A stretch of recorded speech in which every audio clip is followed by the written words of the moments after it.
2027 urtetik aurrera Pasaiko portuak ere horrela egingo du. Zertan gauden une honetan batzar nagusietan, beraiek egindako lanaren ostean, ondasun higiezinen zergaren aldaketa prozesuan gaude, eta, prozesu horrek bere bidea emango du, esan da bezala, espero dugularik 2027 urtean indarrean egongo dela. Zaratak, portuko hautsak, isuriak, pairatzen dituztenak, gurea badelako, hiri portu badelako, eta orduan esandako afekzio guzti horiek portu eremea gainditzen dutelako.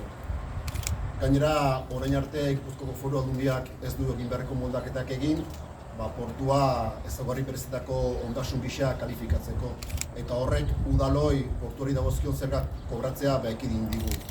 Pozten gara hori aldatu delako, baina Maialenek aipatu duen bezala, zerga hori ez da nahikoa portuak bere egunerokoan herritarrengan sortzen dituen afekzio horiek konpontzeko. Lur horrez hain zuzen ere, inguratutak bizi direlako eta garelako lur horietako asko portu erabilerarik ez badute ere. Maialenek aipatu duen bezala, bada garaia beste fase batera pasatzeko, herritarrok behar ditugun inbertsioetaz hitz egiteko eta portuaren jauntxokeriarekin amaitzeko.